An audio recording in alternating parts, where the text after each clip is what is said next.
अगर बात web series या टेलीविजन सीरीज की हो रही है तो इनकी दुनिया में बहुत बड़े बड़े नाम आते हैं और इन सभी शो को हमने ग्रेटेस्ट ऑफ ऑल टाइम जैसे बहुत से खिताब दे रखे हैं। लेकिन वेब सीरीज की दुनिया में से एक सीरीज ऐसी आती है जो हमारे लिए अब प्योर इमोशन बन चुकी है, स्ट्रेंजर थिंग्स। और इस वीडियो में हम स्ट्रेंजर थिंग्स के सीजन 4 तक के टॉप 10 सबसे बेस्ट फैन फेवरेट मोमेंट्स देखने वाले हैं। और अगर तुमने स्ट्रेंजर थिंग्स नहीं देखा है तो आगे चल के बहुत सारे स्पॉइलर आने वाले हैं, तो वीडियो अपने रिस्क पर ही देखना। तो नंबर 10 पे टाई हो चुका है 2 सीन में जो छोटे छोटे लेकिन बहुत इंपैक्टफुल है, जिसमें सबसे पहला सीन सीजन 1 का ही है, जब विल D&D खेलने के बाद अकेला अपने घर जा रहा होता है, लेकिन रास्ते के बीच में उसे डेमोगोर्गन मिल जाता है और वहां से वो भागता है, लेकिन वो डेमोगोर्गन धीरे धीरे उसके पीछे आ रहा होता है। और ये वाला सीन देख के मेरी सच में थोड़ी सी फट गई थी। स्ट्रेंजर थिंग्स मैंने तब देखी थी जब इसका सीजन 3 आने वाला था, और ये वाला सीन देखने के बाद मैंने पूरा सीजन 3 2-3 दिन में निपटा दिया था। अब नेक्स्ट सीन तब का है जब 11 माइक के घर होती है और उसके पापा और हॉकिंस लैब के लोग उसे पकड़ने आए होते हैं, और वो लोग वहां से भागते हैं, लेकिन रास्ते के बीच में एक वैन आ जाती है और 11 अपने पावर से उस वैन को पलटा देती है। ये वाला सीन देखने लायक था और इस सीन ने डिफाइन कर दिया था कि 11 की पावर क्या क्या कर सकती है और स्ट्रेंजर थिंग्स किस लेवल पे जाने वाली है। अब नंबर 9 वाला सीन है जब 11 माइक डस्टिन लूकस के सामने बेहोश पड़ी होती है और वहाँ डेमोगोर्गन आ जाता है और वो उनको मारने वाला होता है कि लूकस अपने गुलेल से एक पत्थर मारता है और डेमोगोर्गन को पीछे फेंक देता है। वैसे सबको पता है ये कौन करता है, और फिर एंट्री होती है 11 की, जो डेमोगोर्गन को मार देती है और खुद भी गायब हो जाती है। लेकिन गायब होने से पहले वो माइक को गुड बाय बोलती है। अब नेक्स्ट जब सब लोग विल के घर फील्डिंग लगा के डेमोडॉग्स का इंतजार कर रहे होते हैं,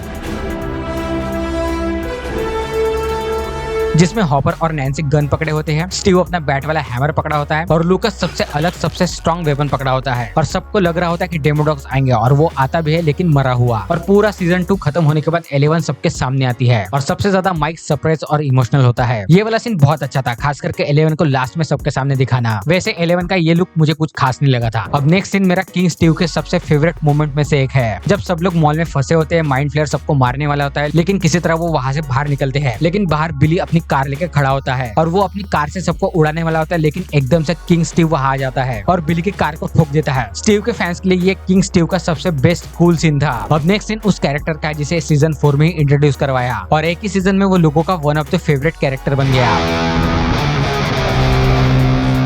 एडी जब वेकना के बैट्स को भटकाने के लिए अपने इलेक्ट्रिक गिटार से अपसाइड डाउन में एक रॉकिंग कॉन्सर्ट करता है। ये वाला सीन स्ट्रेंजर थिंग्स के फैंस के लिए एक आइकॉनिक सीन है। इस सीन की वाइब भी कुछ अलग थी और उसके बाद हमें पता चलता है कि एडी कोई लूजर नहीं, एक हीरो है। अब नेक्स्ट 11 और नंबर 1 की फर्स्ट फाइट वाला सीन जब गेट खुला था, जब 11 को रियलाइज होता है कि नंबर 1 को वो बहुत अच्छा इंसान समझ रही थी, लेकिन वो तो बहुत कमीना है और 11 उसका साथ देने से मना कर देती है और उस पर अटैक कर देती है। लेकिन नंबर 1 अपनी पावर्स का यूज करना अच्छे से जानता होता है, इसीलिए वो 11 पे भारी पड़ जाता है। लेकिन 11 अपनी इमोशन और गुस्से को अपनी पावर बना के नंबर 1 को दूसरी दुनिया में भेज देती है। ये वाला सीन बहुत शॉकिंग था क्योंकि इसमें बहुत सारी मिस्ट्री क्लियर होती है और पता चलता है कि अपसाइड डाउन का गेट कैसे खुला था और नंबर 1 ही मेन विलन वेकना है। अब नेक्स्ट मोमेंट है बिली और हॉपर का सैक्रिफाइस वाला सीन, जब बिली 11 को माइंड फ्लेयर के आगे लाके रख देता है और हम सबको लग रहा होता है कि अब 11 की फील्डिंग सेट है, अब कुछ नहीं हो सकता। लेकिन बिली के अंदर अभी भी बिली का पार्ट जिंदा होता है और वो 11 को बचाने के लिए माइंड फ्लेयर के आगे खड़ा हो जाता है और उधर हॉपर भी गेट खोलने वाली मशीन के पास फंस जाता है और मरने के अलावा कोई ऑप्शन नहीं बचा होता है। ये दोनों भी सीन एक ही टाइम पे चल रहे होते हैं और दोनों भी अपने आप को सैक्रिफाइस कर देते हैं। सच में ये सीन बहुत हार्ट ब्रेकिंग था। बिली गया वो थोड़ा ठीक है, उतना दर्द सह लेंगे, लेकिन भाई हॉपर सभी का one of the favourite character था। लेकिन कुछ सालों के दर्द के बाद हॉपर वाला दर्द मिट गया, लेकिन बिली वाला रह गया।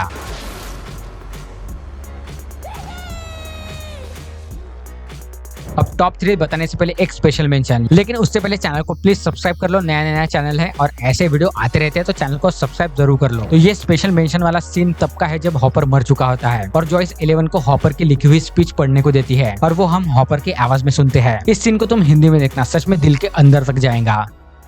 वो दरवाजा थोड़ा सा खुला रखना, कम से कम 3 इंच।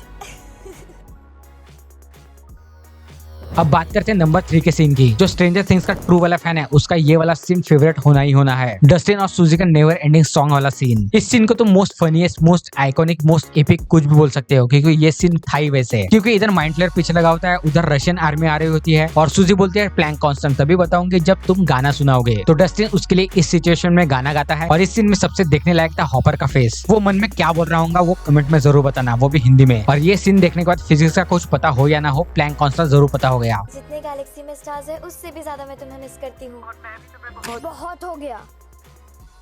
अब नंबर 2 वाला मोमेंट है मैक्स और वेकना वाला सीन, जब वेकना मैक्स के दिमाग में घुस जाता है और उसे मारने वाला होता है, लेकिन उसके कान में उसका फेवरेट सॉन्ग बजता है और उसी की हेल्प से वो वेकना से बचने की कोशिश करती है। वो अपनी यादों को याद करती है और वहाँ से बाहर आ जाती है और मरने से बच जाती है। ये वाला सीन भी एक आइकॉनिक सीन था। इसे देखते टाइम लग रहा था कि मैक्स अभी बचने नहीं वाली, लेकिन जब मैक्स वहाँ से भागती है और वेकना उसे रोक रहा होता है तो लगता है अरे भाई जल्दी भाग और तेज भाग। इतने से सीन में बहुत ज्यादा टेंशन फील होता है। You're not really here. But I am.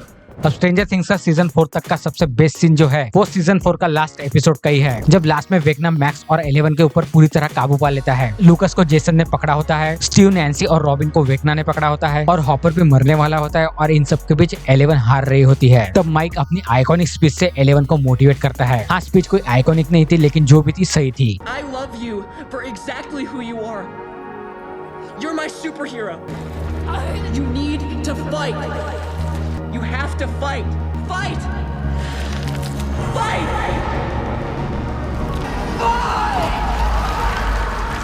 और फिर 11 वेकना को उठा के फेंकती है, लूकस जेसन का मुंह तोड़ देता है, जॉयस डेमोडॉग को मार देती है और बाकी लोग फ्री हो जाते हैं और ये सब एक ही टाइम पे चल रहा होता है। और सोचो मैक्स का दिमाग जिसमें वेकना भी है, 11 भी है और वो दोनों अलग अलग जगह होकर मैक्स के दिमाग में लड़ रहे हैं। कॉम्प्लिकेटेड है, लेकिन डफर ब्रदर्स ने इस आइकॉनिक सीन को बहुत अच्छी तरीके से हमारे सामने प्रेजेंट किया है। ये बहुत लंबा सीन है और ऑल सीजन का सबसे बेस्ट सीन है। वैसे तुम लोगों को कोई दूसरा सीन बेस्ट लगता है तो कमेंट में जरूर बताओ। तो ये कुछ most famous series stranger things के सुपर बेस्ट सीन थे। तो वीडियो अच्छा लगे तो इसे शेयर करना और चैनल को सब्सक्राइब भी कर लेना। मिलते हैं नेक्स्ट वीडियो में।